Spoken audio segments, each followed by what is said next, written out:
There you are. Well done, Aloy. Despite my reservations, you managed to secure Silence and his weapon. You're truly a shining example of Liz's fortitude. I've been thinking about what you said at your house. How you were friends with Elizabeth. It was more than that, wasn't it? Perceptive as ever. You're right, we were together for a time. Okay, so...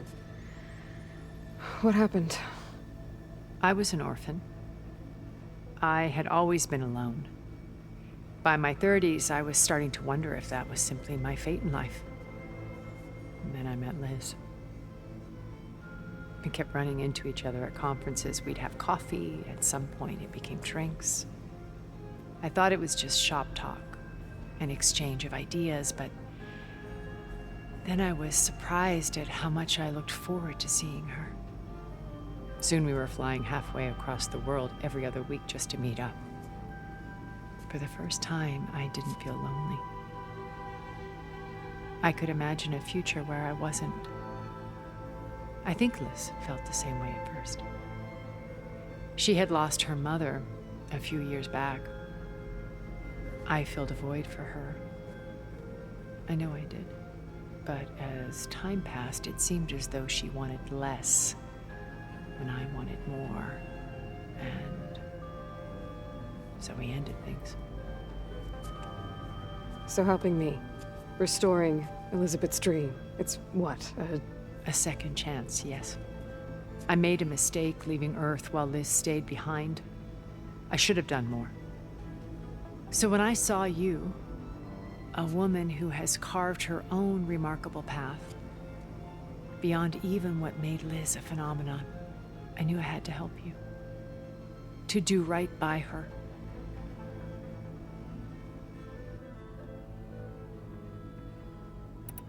Why did you make the data channel look like your house? I built that house as a shelter to weather any storm. A safe place, not just for me, but for the art stored in its depths. Cultural artifacts of incalculable value. Truly, some of the greatest achievements of human civilization. And you wanted Beta to see them? Yes. Her upbringing was so cold and technical. I thought if she could experience Vermeer and Rembrandt, it would bring something else into her life. A heritage every bit as valuable as the scientific and technical data being drummed into her. I'm sorry I had to cut off contact, but I'll never regret sharing this house with her. She needed its shelter even more than I did. Why do you think Elizabeth pulled away?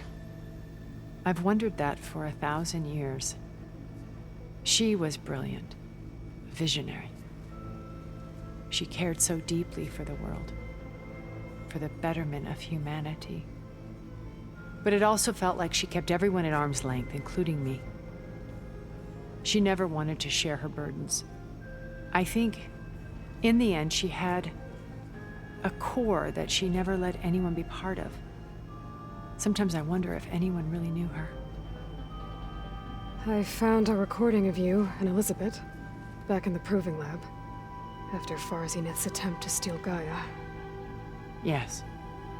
A most unpleasant conversation. She said something after the call. I think she regretted how things ended between you. Did she? All this time, thank you for telling me. I've always hated that those were the last words we ever said to each other. And that her last impression of me was as a functionary of Farzineth, not who I truly am. What else can we expect to find in the Zenith base? As I mentioned in the briefing, our goal will be the command center. That's where Beta and Gaia are being held. There are also printing facilities where the others have been amassing the natural resources they've stripped from the region. What for? First for use in the base's infrastructure, and then to fabricate more Spectre drones, a small army of them. In addition, they've also been ferrying materials to and from our ship in orbit. After hundreds of years luxuriating in our digital comforts, the ship was barely space-worthy when we made our escape. Disaster can strike at any moment. We've learned our lesson. Have you figured out how Silence's weapon works? No, and he's been very careful not to allow me near it. I'll admit it bothers me, but regardless of how it functions, I am confident it will deactivate the other shields en masse. How many of them are in the base? 10, including Eric and Gerard. Only a handful of us made it to our ship when our colony collapsed.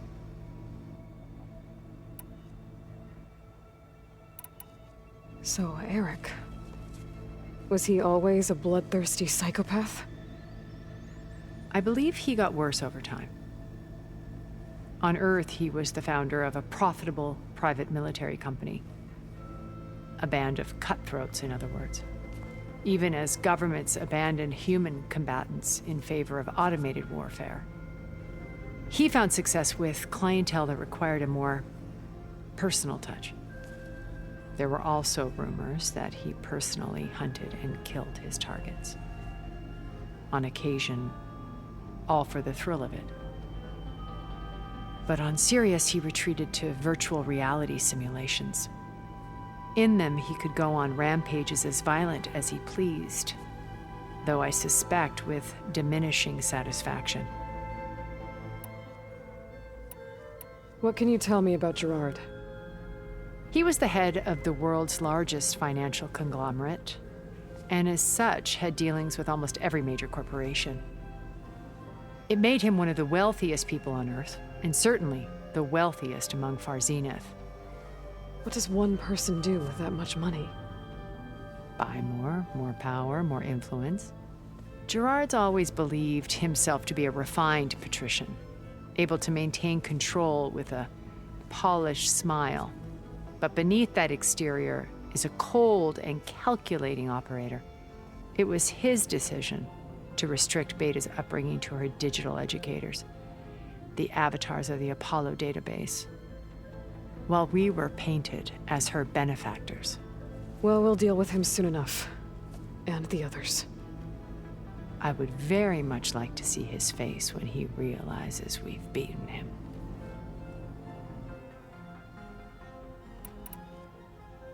When I was in the ruins of Vegas, I found data on a man named Stanley Chen.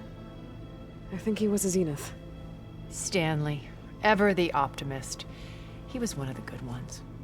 When we established our colony, he built an exact replica of Las Vegas in virtual reality. Lights, shows, gambling, every detail perfectly recreated. And while others cloistered themselves in their own fantasies, he flung his doors wide to everyone. The way you're talking about him, I'm guessing he didn't make it back to Earth? No, he perished when our colony was destroyed. He would have been thrilled to discover that part of his beloved city survived. When Beta escaped and hid in an ancient research facility, I saw another one of the Zeniths. Verbena. Who was she? A dull star amidst a sea of brighter constellations. Unlike most of Far Zenith's members who amassed their wealth through shrewd business deals and technological achievements, Verbena inherited her billions. Her father had achieved great success in the luxury holotourism industry. At age 24, she became the world's most eligible bachelorette, branding herself a life designer. Someone who leverages their fame to influence the choice of others. What, like a cult? In a way, yes. Well, she must have done something right to have survived this long. She was her own brand of ruthless. That much is true. But even rats can cling to a vessel for escape.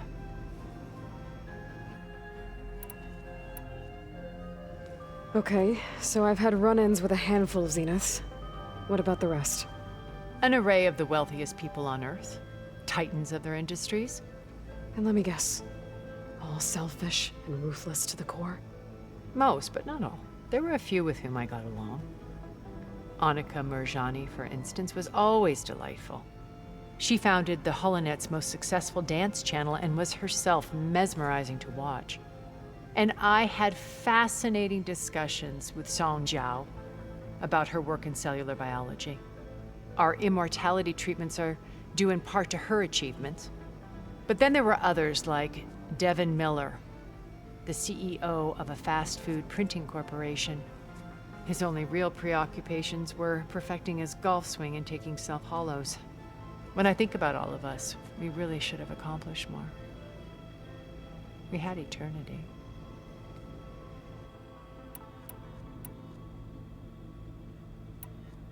You said before that you're not like the other Zeniths. That you never were. But you went along with all of their plans. Out of necessity. I'm not proud of it. But complicity became a means of survival, both when Earth was consumed and when the colony on Sirius was destroyed. I did what I had to. But I resolved to remain one step ahead of the others, to try to undo what damage I could. Hence the data channel with Beta. The secret passage into their base and the little trick I pulled to save you.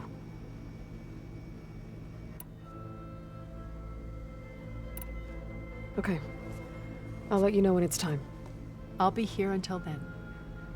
And thank you, Aloy, for giving me this chance. My past has always been a struggle. More than once I've lost everything. But when I look to the future, I see Liz's dream fulfilled. A universe of new possibilities. Maybe we can make it happen. We will. I won't let anything get in the way. I promise you that.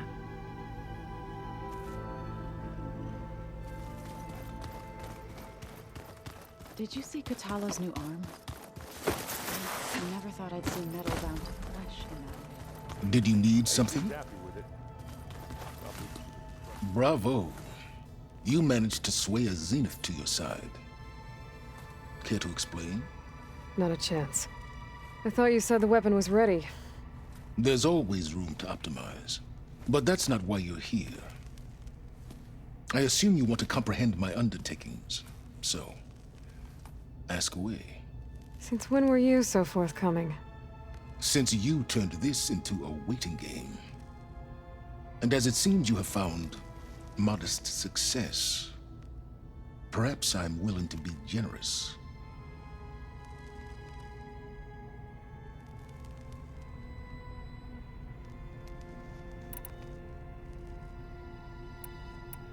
Okay, so your big plan, everything you've been manipulating for the last few months. Let me see if I got this straight. You learned about the Zeniths from Hades when you interrogated it. Then you came up with a plan to defeat them by using a Tenakth army and that weapon. And to get the Tenakth to fight for you, or rather the Sons of Prometheus, armed Regala's rebels with override tech. Did you have an actual question, or are you still playing catch-up? So all this time, even before I found the coordinates at the Spire, you were out here scheming. Why couldn't you just tell me? When I learned of the Zenith's return to Earth, I laid out my plans. I knew I would one day require an army of overzealous Tenakth to assault the Zenith base. The casualties would be extreme. And I knew you would never allow such a sacrifice, no matter how necessary. Thus, I devised a means to remove your interference from the equation. At the Hades Proving Lab.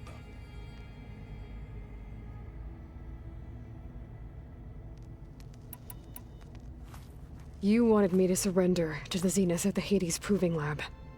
They almost killed me. Based on everything I knew about them, I concluded they would find you a useful asset, thereby keeping you out of harm's way and, more importantly, out of my way. So you really didn't know they had their own clone of Elizabeth? No. Unfortunately, there was no way I could have known that particular detail. Detail? Well, I guess if it wasn't for that, we wouldn't be here today.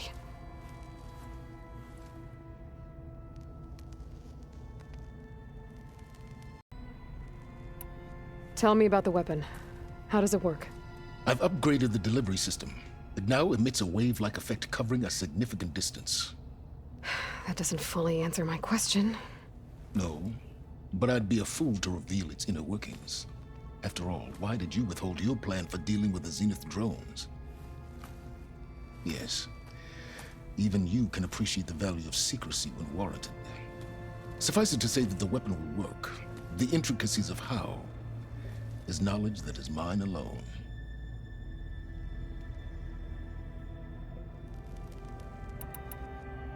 Why create the Sons of Prometheus? You didn't need a Sarah to make override tech. They were a necessary safeguard. My time serving Hades in the Eclipse demonstrated the risks of getting directly involved. Through the Sons of Prometheus, I could execute my plans, all while remaining anonymous. Except to a Sarah.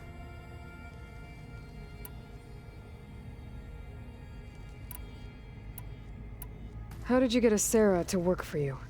I knew there was an associate of the Oseram tinker, Durval, who escaped his failed assault on Meridian. It was trivial to track her down and gain her cooperation. She wanted to succeed where Durval had failed. So you promised her Regala, and the Tenakth. The Sarah would help you create a machine-riding army that wanted to see Meridian burn as much as she did. And so a partnership was born out of thirst for blood, bonded in mutual self-interest. You think you had everything figured out, huh? I did. Why help Regala take over? If you wanted an army, you could have just gone to Hikaru. Before Regala's rebellion, Hikaru was only concerned with battling machines and fostering friendships with the Karja. Even if I gained his ear, he would never agree to send his forces to battle a threat he couldn't understand. So helping a bloodthirsty exile was easier? Yes, exceedingly so. All Regala craved was war against the Karja and anyone who threatens the Tenakth. She would have led the tribe into battle without question, which was precisely what I needed.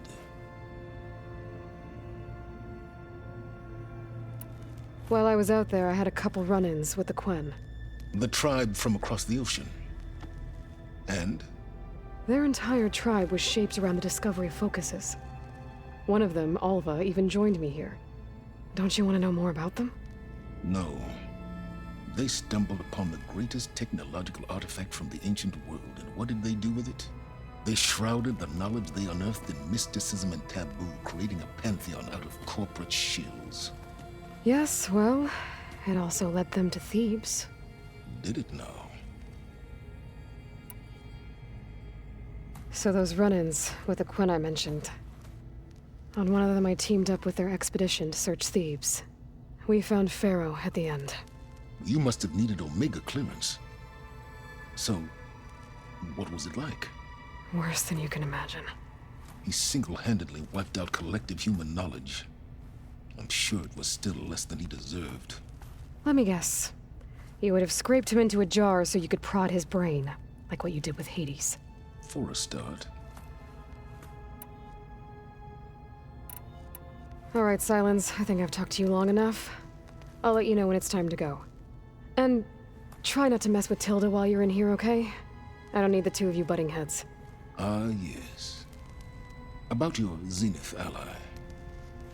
I wonder if you understand what kind of person you're dealing with. For someone to live as long as she has, outlast as many calamities, well, your goals may be aligned now, but I'd watch for the moment they diverge. Yeah, I'm aware. Reminds me of someone else I know. Survival is only a necessity to my greater purpose, Aloy. I'd hoped you'd recognize that by now. Do you know something or not? Oh, I know a great deal of things. But on this, just call it a feeling. Oh, a feeling? You mean you finally had one? Huh. Guess even you can change, Silence.